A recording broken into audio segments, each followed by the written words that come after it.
Welcome to Publicly Interested, the podcast where we talk to people making a difference in the public discourse. Today's guest is Max Nesterak. Max is a reporter at the Minnesota Reformer, a nonprofit outlet focused on publishing breaking investigations. Max has broken stories about wage theft at the Vikings practice facility, internal investigations at the Minneapolis Police Department, and so much more. Additionally, Max is one of the nation's only labor reporters.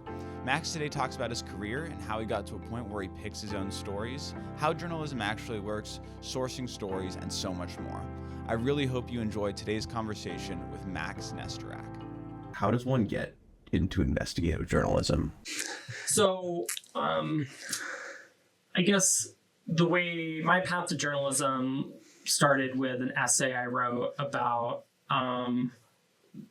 the war in Iraq in an English class in high school, and the English teacher decided to put me into the newspaper class because she thought I would be good there. And the first big investigation I did was about the lack of toilet paper and hand soap in the school bathrooms. That's amazing. And, you know, there were bathrooms without stall doors on them. And so I took the principal around and, showed her, and I just thought it was kind of ridiculous. And the headline was something like, "It's a crapshoot.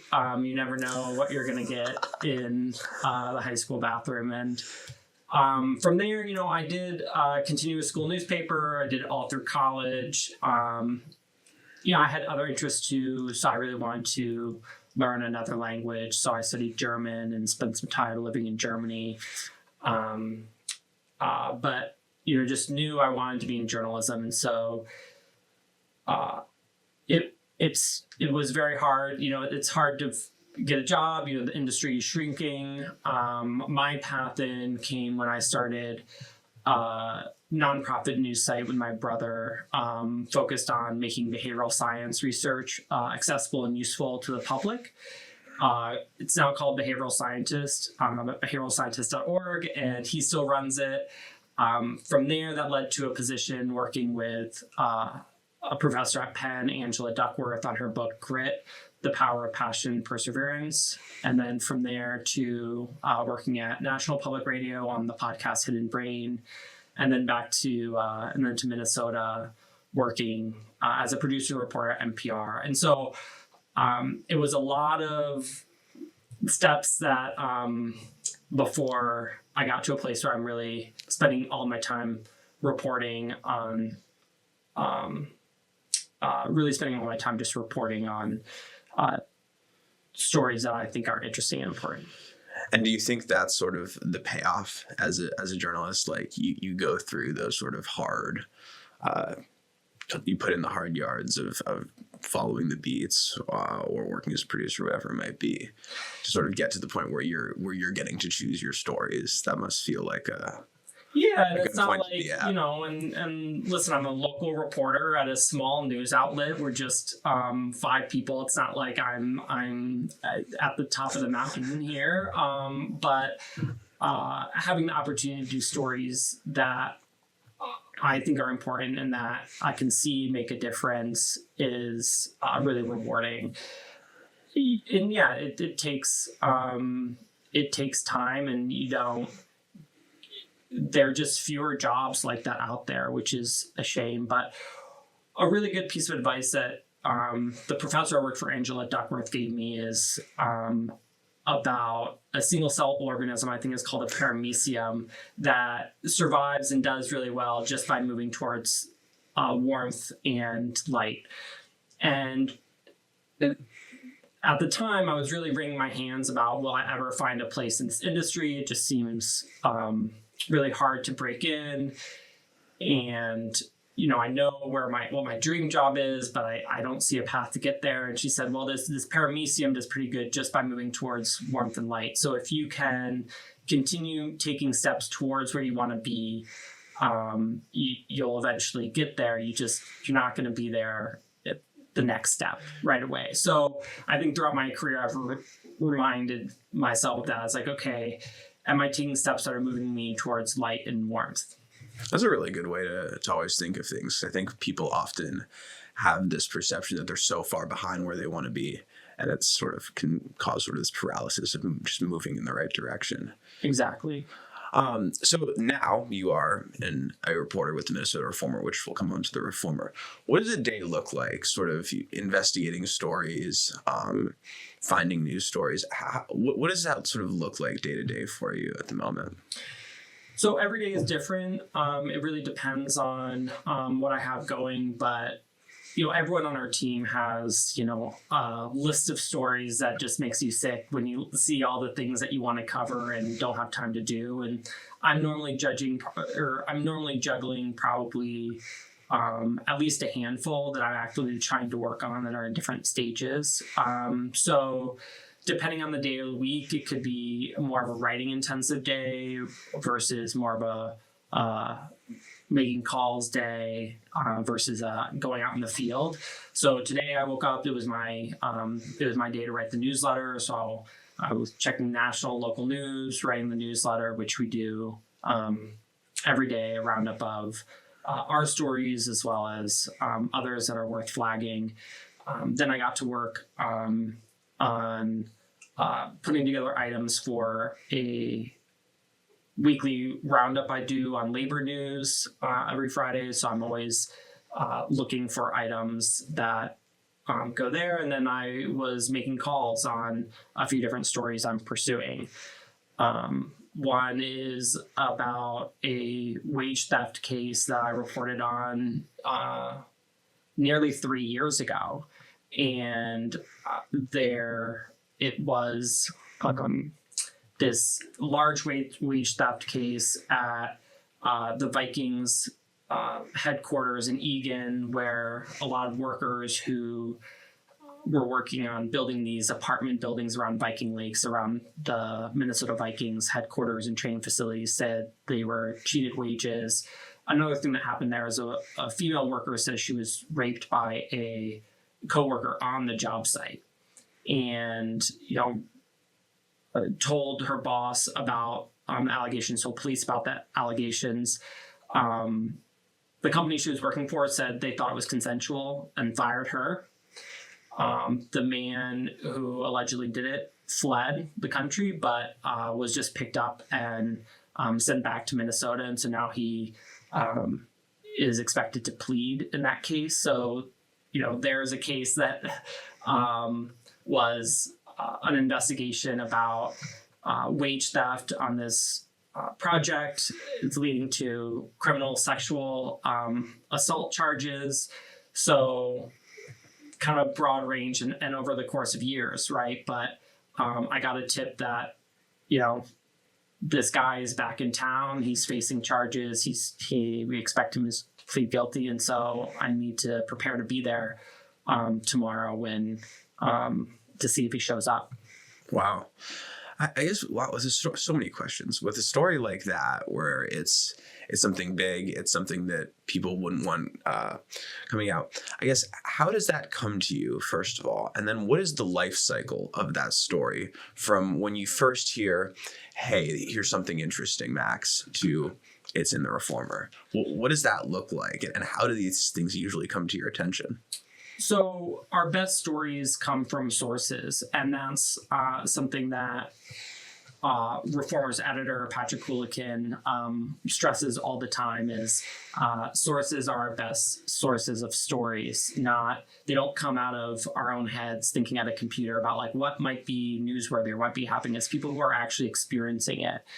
And you get those stories by building trust and building connections with people and keeping those lines of communication open. So we got this tip about a wage theft case happening at Viking Lakes. The Carpenters Union, the North Central States Regional Council of Carpenters, is really spearheading that effort to get workers organized to bring their complaints to the Department of Labor and Industry and to the Department of Human Rights.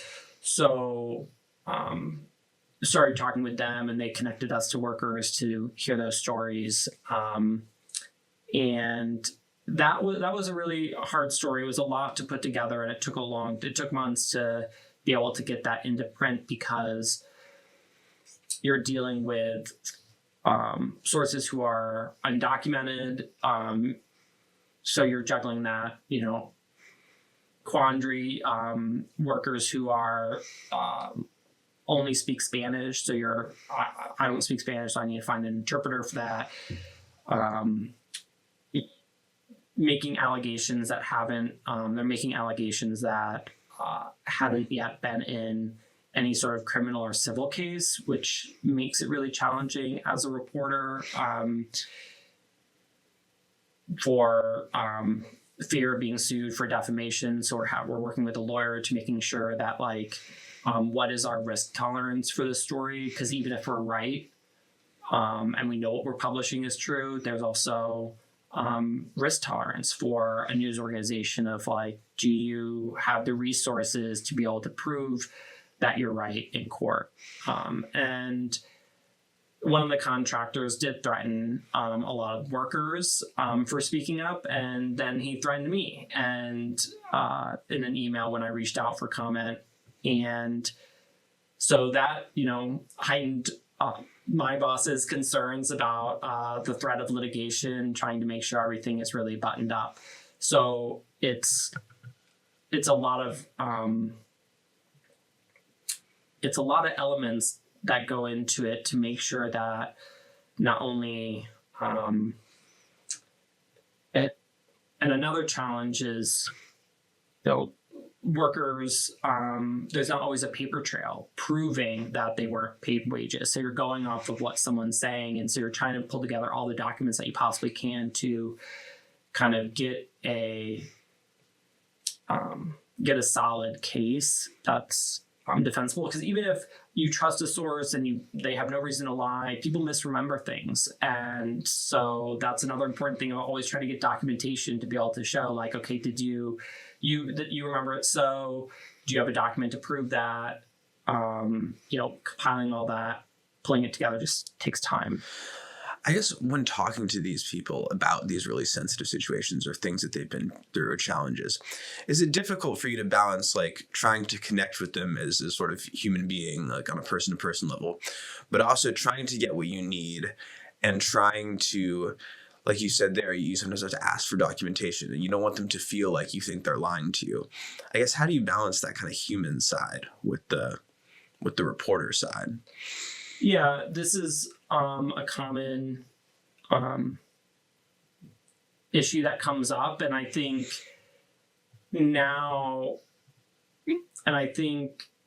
it's just important to be upfront with people about what the process is. Letting people know this is going to be published online. This, online is basically forever. That I am going to have to ask you some difficult questions. I'm going to have to, probably ask you those difficult questions again when I go back to verify everything. And I don't think this process is harder than anyone would face in the courts, right? That's another very grueling process that people have to decide if they're up for. And I don't think talking to reporters is anything like having the bravery it takes to talk about those types of abuse in a court. But nevertheless, people have to be, they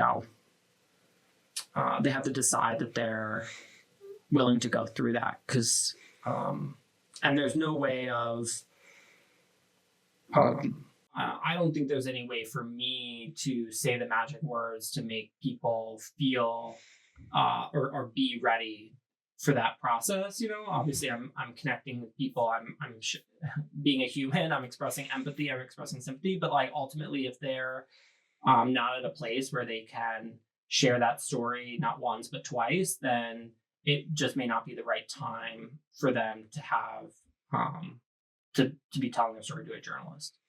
That makes sense. I think as you said, it's interesting to the difference sort of between a courtroom and then talking to a journalist as well. So you work for the Minnesota Reformer. What is the Minnesota Reformer, for those who don't know? How did it come to your attention? And why did you decide to make that move, maybe from a more traditional medium like NPR? Mm-hmm. So Minnesota Reformer was launched in January 2020, and we're part of a national network of nonprofit news outlets under the umbrella of States Newsroom. We're now have sibling sites in all 50 states, and we're dedicated to covering state politics and policy. The head of our organization, States Newsroom, will often say, state government is the level of government that affects people the most, that they know the least about. And so we were created to fill that void in state level coverage. We're a small team. We're 5 people. It used to be 6. We lost 1 to the Star Tribune recently, but hopefully to get our numbers back up soon. And let me see what else should I tell you about the I guess, Reformer? how did you end up wanting to go to the Reformer, and what was sort of when was it sort of presented to you, and what sort of drew you to it? Yeah, so Patrick Gulikin was a political reporter at the Star Tribune. He left to be the editor, and I saw the posting, and I was at the point where I was ready for something new, wanting to be able to focus all my attention on reporting and the stories I wanted to do. Whereas at NPR, I was still trying to juggle doing, daily news production with my own reporting. And so this offered a lot of freedom and autonomy to do my own reporting. And so that's what really drew me to the experience. And it's what kept me there. I've been here now 5 years. Wow. So you've been there since the beginning? Since the beginning, yeah. So Patrick and I are the only original cast members left, but we've had a number of great reporters over the year. We started with Ricardo Lopez and Ron Ishins and Dina Winter, who have since left, but have been, part of the Reformer family. It feels to me, I actually only sort of in doing research for this found out that the Reformer was founded in 2020. But it feels, when you hear people talk about it, like it's been around forever, like it's a household name. How do you think it's developed that kind of reputation so quickly? So I think for a new local news source, it's really difficult to establish that credibility. Well, I really appreciate you saying that. That is, I'm still humbled a lot when I go out just, talking to voters at the polls or whatever. There's a lot of people who don't know who the Reformer is, even though they likely have been exposed to our work in some way, because we are republished for free by local outlets across the state, and our work is often cited by other outlets. But so if it's true that we're a household name, which I would is great to hear, it's because we really focus on breaking news and doing stories that other outlets aren't doing. And that's a very strategic choice. Sometimes we do have to follow the pack, and a news story is so significant that we need to have a presence on it with everybody else. But oftentimes, if the herd is going, one way, we're trying to go another. And the reason is because we're in a shrinking industry, and we just want to be deploying our resources to uncovering stories that other people aren't also using resources for. And we'll also collaborate with other news organizations. We've done stories with ProPublica, for example. And I think we're seeing that a lot more in the industry, of focusing on collaboration rather than competition, just because the resources just seem to be getting more and more finite. Absolutely. I guess on to sort of local journalism in general and investigative journalism, I think 2 areas of journalism that have struggled in recent years. First of all, do you think there is a sustainable future for local journalism? And what do you think it looks like, especially with the age of the internet? I hope so. I hope so. I don't know what it looks like. I think it's going to take a bunch of different business models, and we're seeing that, whether it's Racket being a subscription, worker-owned cooperative, or traditional Star Tribune advertising subscription, or the Reformer, where we have no paywall, we have no advertisements, but we're funded through grants and generous contributions from readers. So as that nonprofit model. So I think it's going to take everybody trying different things, but ultimately it just depends on people it being funded, whether that it's either got to come from readers or advertisers or foundations. Maybe there's maybe there's more to be done with government funding it. That's common in Europe, but I don't know if that if that works in the American context. Especially now, it's not even worth talking about. But yeah, I think there's just got to be more investment in it. I just don't know where it comes from, to be honest. I think it's interesting. I read an article the other day about I'm not sure if you know it, but it's an AI newsletter that sort of conglomerates local sources and then pumps it out into that community. And it's so worrying because it seems like people really should be engaging more with their local, and yet local news sources can't sustain themselves. And with the internet, it feels like everybody's looking at the same stuff. Yeah. And, these are some of the same questions I think we were asking and wondering about when I was in college 15 years ago. So, hasn't gotten any better. Not sure it's gotten that much worse. So I don't know. I am fortunate enough to be in a role, but where I'm getting to do reporting. I just don't have the answer for the industry and what it's going to look like. I'm just kind of I'm just a worker, and I'm not sure I know. I really do hope someone figures it out, and but it's just going to have to come from people paying for it and valuing it. I guess the valuing it question is really interesting as well, because I think a lot of people don't, as you said, people are undereducated about things like state government, things like local government. And it feels like there's almost an over-engagement with the national media and those kinds of sources. So on to investigative journalism, like actually diving deep on a story. Obviously, outlets are under pressure to have some volume, to like be pumping out stories. Mm-hmm. And so obviously the quality of those stories and the depth of those stories will suffer if you're focused on quantity.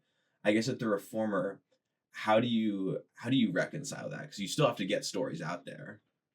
And do you think it's important that sometimes you do take the time to get that story, even if it takes months and even if it takes many hours of?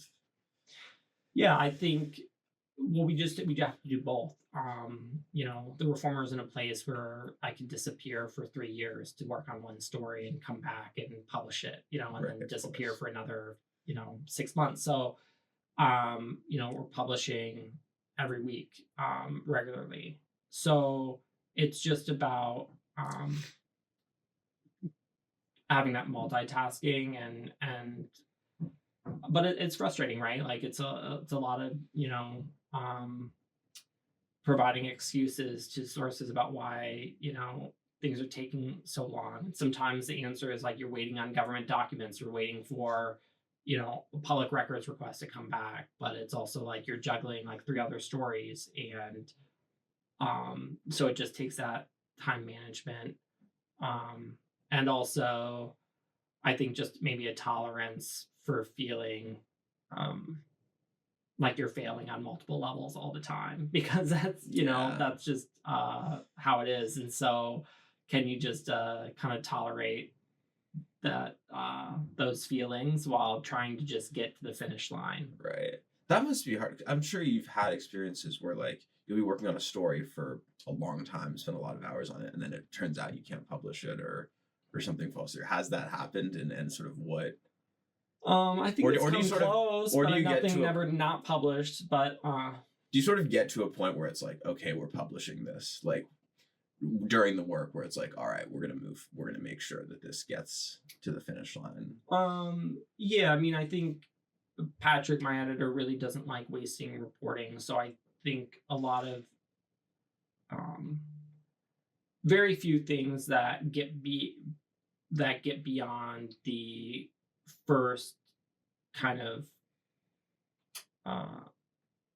filtering or assessing of if this is a story or not don't get published. So yeah, I mean, we always take every tip that we get, we try and respond and take the call, even if the person seems unhinged, just because you never know. And that's how we've gotten a number of scoops, is just always picking up the phone and making the call. And then you try and suss out, and sometimes it does, it takes, a number of calls, and you realize, okay, this isn't really a story, or this isn't really a story yet, or it's not a story I can do, or it's not a story I can prioritize with the other things I need to do. But if by the time we're devoting, a significant amount of research or time and energy into a story, and we're excited about it, chances are we're going to publish something. I guess I'm not sure if I can think of an example where we, are ready to go, felt like we had the reporting and the journalism there, and then had to hold it. It must be really important for a small team, especially where we've only got 5 people, where it's like, if you spend one person's time for a month, that's 20% of your workforce, and you've thrown it out the window for that month if they're really working on that story. So it makes sense that you've got like a sort of that filtering process sounds important to sort of getting. Are there times with the kind of reporting you do where it's clear that someone is trying to get a story out about someone else that'll be to their benefit, whether it be a political opponent, a rival company, whatever it might be? And I guess in those instances, is it hard to discern? It's like, okay, this person's trying to get something, but maybe it is a story as well at the same time. And I guess how do you sort of determine that kind of a thing? Absolutely. Yeah. I mean, I think, going back to the wage theft case, the carpenters union was organizing those workers. And why were they doing that? It's because they don't want their union contractors to be underbid by low road contractors who are able to compete on price by paying workers less or not paying workers all the wages that they're owed. And so that definitely came from an adversarial process of the carpenters union are putting together this case, and they want it out there because they want the public to know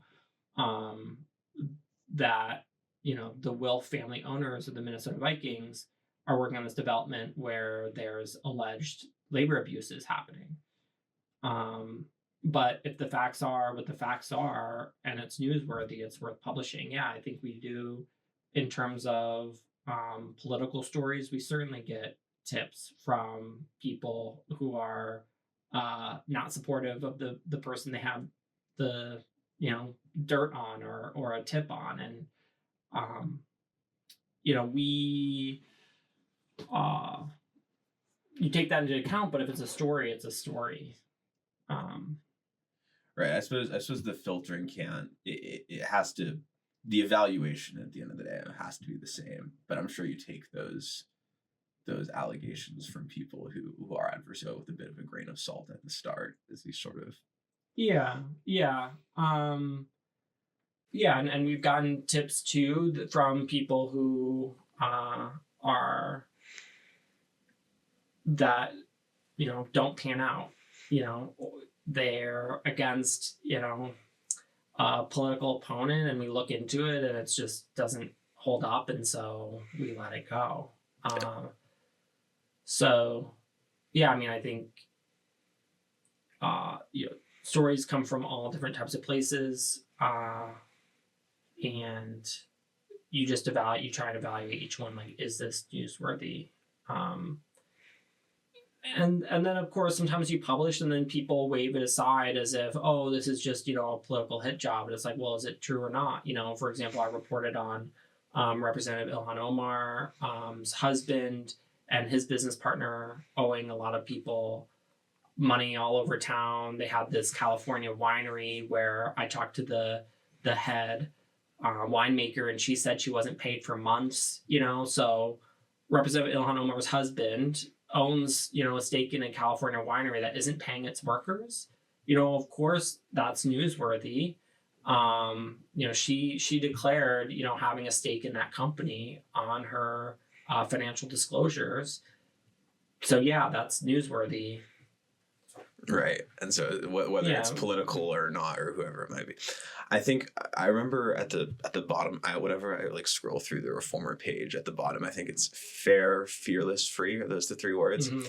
I guess hitting on the fearless one, because you mentioned that you usually do end up publishing the story once you have a certain point. There's not that sort of oh, should we really do this? I guess you personally though, have you ever been afraid before it's gonna come out? And have you ever felt for my physical safety or just for being sued? I guess any kind of fear, whether it's even abuse you might take online or whatever it might be, or physical safety or getting sued. Have you ever really been oh God, here we go, before a story goes out? Yeah, I mean, any big story, I definitely feel. I mean, the biggest fear is that I got something wrong. Right, of course. That's just agonizing, and occasionally we do, and even if it's a small thing, it just feels terrible. Right. So I think that's fear number one is is everything correct? Is there something I don't know that I didn't, that would have had me frame the story differently or added more context? So that's probably fear number one. Fear number two is are we getting, sued? Yeah. We get a lot of threats, in the story about the fraud lawsuits against Representative Ilhan Omar's husband and his business partner. They, sent us a very threatening letter from their attorney. The wage theft case, one of the contractors threatened to sue us in a story I did about these these mothers who say they were cheated out of their tax returns by these tutoring companies who were using instructors in the Philippines, paying them $5 an hour, less than $5 an hour. That we just got a letter, threatening a lawsuit on that recently. Luckily, knock on wood, we haven't been sued yet. Wow. But and some of that is we have our lawyers read it ahead of time. We are double checking our facts and we're assessing risks. And frankly, honestly, there's some times where we know something is true, but it just might not be able to be published without serious risk of a lawsuit. And so then we decide we may not have to hold that bit of information until we have more to report. Right, until the evidence is sort of more clear. So the Reformer was founded in what month of 2020 was it? January. Yeah, so very little's happened in Minnesota since January of 2020. Right, yeah. Nothing. And pretty sleepy. Pretty sleepy. In the world too, like very little. I guess obviously, so month 3 would have been COVID. Month 5 would have been George Floyd. Mm-hmm. I guess, first of all, what were those sort of early days like with the kind of things that were sort of the way it started? But then also doing this kind of work in Minnesota, what has stood out to you over the past 5 years as making it a place to do this kind of work? Yeah, so It was a wild time to start a news organization in Minnesota in 2020. But I think that was part of how we were able to stand out from the beginning. I came in, I covered housing at NPR and brought that beat with me to cover homelessness and housing issues, as well as adding adding labor coverage, which is there weren't any other labor reporters at a general interest publication at the time. There definitely are labor centric publications here like Workday and that were doing that work, but in terms of NPR, the Star Tribune, just general news outlets, there were no other labor reporters. And so developing that, and then through, after the killing of George Floyd, my colleague Ricardo and I were in the streets, documenting the unrest, the rioting, the looting, the uprising, from, all through that, all through those days. And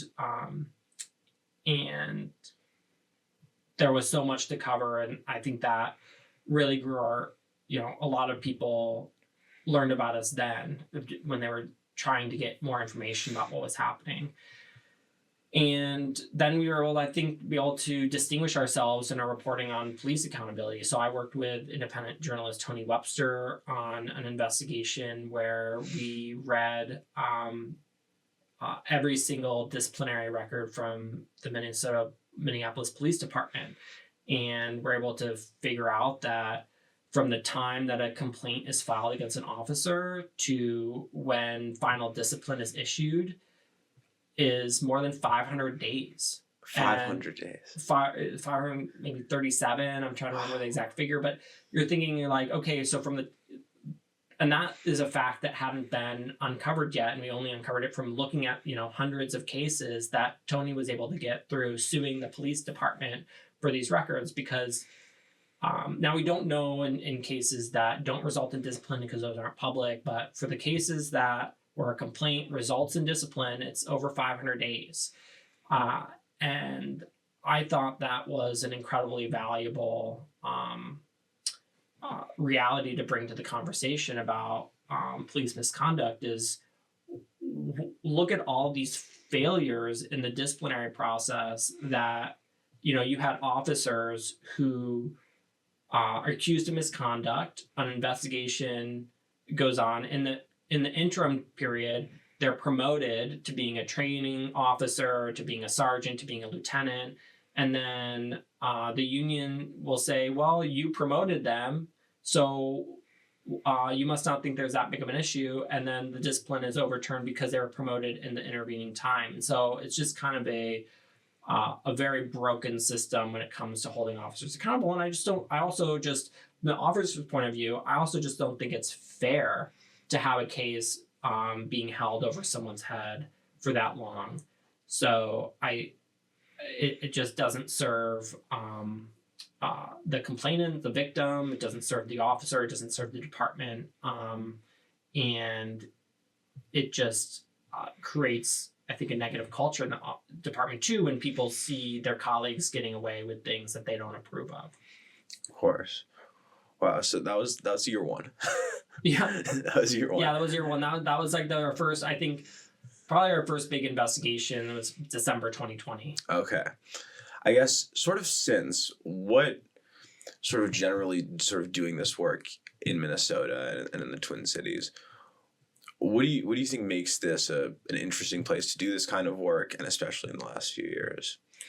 Well, Minnesota is a great place to cover labor issues. I think there's a very strong union tradition here, Yep. which means we're interested in politics, we're in power, and unions have a lot of power here. And so that's interesting at the state capitol when you consider that unions are the biggest among the biggest campaign spenders, right there with Xcel Energy. And so seeing that power at work, reporting on that power at work, And in the 2023 session, when Democrats got the trifecta for the first time in a decade, that was, I think Patrick put it like covering, NASA during, the first moonshot. So right. Yeah. Covering in the 1960s, but NASA's created, coming in, it's just like there was so much happening in terms of labor that was actually getting passed, it was being implemented, to be able to cover that a nation leading paid family medical leave program, one of the first in the country to pass minimum wages for Uber and Lyft drivers, expanding healthcare, Minnesota Care to undocumented residents, just banning non-compete agreements, banning captive audience meetings, adding, nation-leading warehouse worker safety protections in terms of requiring Amazon to disclose data to workers about what rate they're, or what productivity quotas they're being held to. So now we're in the phase of seeing like, okay, is this working? Where are the lawsuits at that are challenging all these laws? Are they being enforced? Just a lot happening in Minnesota. Yeah, it seems like we have a very rich sort of local and state politic going on. I feel like sometimes you go in other places, they don't really bother too much with what's going on around them. And I think people here generally do. That is what is so, and I spent most of my career in Minnesota, so I can't really speak about how different it is in other places, but from having lived in other places and talking to people who've worked in other places, it's like Minnesotans are really engaged, and that makes it rewarding. Yeah. Because you'll write something and people actually read it, and then something might actually change. Right. And that's just kind of wild. Patrick talked about working in Las Vegas, and you publish this big investigation, people might just shrug. Right. So readers here are very engaged. They're supportive of our work, which, just people giving money for something that they can access for free without us really nudging or asking all that often is just kind of mind-boggling. But the reason why it works. Yeah, that's I always feel like people here, I feel like the thing I point to is that they're very invested in high school sports. Oh. Like they whatever's going on. They're focused on what's going on around them, and they'll engage with the state capitol. They engage even at the city level with a lot of stuff going on. Yeah, and you see that in the highest. We have the highest voter turnout in the country, or among the highest, depending on the year. But I feel like every election cycle we're setting a record for voter turnout. Yeah. There's just an incredible amount of engagement in our, I think it's also interesting the dynamic it creates where people, there's a real desperation to have that local power here, where people are, we just saw what happened at the legislature where both parties were absolutely adamant about having their way. Mm-hmm. And even in the sort of local stuff, how much people want those offices is just very interesting. I don't know if that's always the case everywhere. Where yeah, I in some ways I feel like Minnesota may be like the Texas of the North, where people definitely have a sense of feeling exceptional and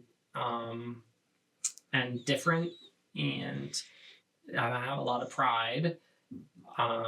So yeah, you see that, I think, play out in state politics. I think it is in some ways, if you take a step back, with how many people are just casually knowledgeable about state government, it's just a little weird. But but it's a good thing, right? It's good. But I think probably a freakish number of people, Minnesotans, can tell you who their state representative is. Right. Yeah. I think in other places, and it's I know highly educated people in other places who could not tell you any of that. And in Minnesota, I think you're right. A lot of people could tell you. Yeah, and I think it's such a luxury to be able to forget that government exists. And I think now a lot of people are certainly seeing or finding out all of the different things that government does that they didn't know about. Whether you agree with it or don't, it's there's just from cancer drug research to critical nutrition programs. It's just government touches people in so many different ways, and yeah, it's really easy for it to fade into the background when everything's working. Right. I think it's one of those things where it's like, if you don't notice it's there, it's probably doing its job. Yeah. It's like, it's almost like the referee in a sports game. Like if no one's talking about the ref, it's because they've done well. Mm-hmm. All right. So 3 biggest stories that you've written, or 3 that like really just stand out the most to you in your 5 years at the Reformer. So at the Reformer, or ever, or we could expand it if there's something you've done. Well, before I came to the Reformer, I did do a story that I was very proud of, that grew out of my reporting at was then the largest homeless encampment in Minnesota, called the Wall of Forgotten Natives, and turned into a radio documentary with American Public Media called Uprooted, the 1950s plan to erase Indian country. And it was about this little known period of American history where not too long ago, in the 1950s and 60s, where the government was setting about ending its government-to-government relationships with Native tribes. It was called terminating tribes, getting rid of reservations, and at the same time moving or trying to move Native people to urban areas away from the reservation. It was this push to just get rid of tribes as independent political entities and have Native Americans just blend into the white American mainstream, and to see how far that effort went and it failed, it was just really enlightening to me. And I think also the way it connected to that homeless encampment I was reporting on is because I asked the Red Lake Nation Tribal Secretary, Sam Strong, why are so many, Native homeless people here in Minneapolis? And he said, well, they moved us here. I was like, what do you mean? He's like, they moved us here in the 1950s and 60s, and that, set about, and it was coming at the time when a lot of white families were getting the benefits from the GI Bill that weren't also given to Native people, even though they served in wars at the highest rates of any other group. So really rich history there. I'm sorry I'm talking about it too much. No, good. That's great. Another one was another story I was proud of was about the Minneapolis Police Department, the bad cops. Right. And when we saw the Minnesota Department of Human Rights investigation into the police department and the DOJ investigation into the department, it reaffirmed a lot of that reporting about how Minneapolis protects its worst officers. And so proud of that story. And, the other one we just talked about was the wage theft reporting, which is an issue that I think is really important and really undercovered. When if you stole $1,000 from the cash register at your job, you'd be in jail. If your boss didn't pay you $1,000 in wages and you went to the police department and said, my boss hasn't shorted me overtime for $2,000, you think they'd open up a case? They'd be like, why are you talking to me? Don't you need a lawyer? So just that it's treated so differently, this theft, depending on who does it. And Minnesota is out in front in having wage theft be treated like all other forms of theft criminally. So if you steal more than $1,000 in wages from someone, that's a felony that can come with prison time. But since the state made that change in 2019, no one's been convicted of felony wage theft.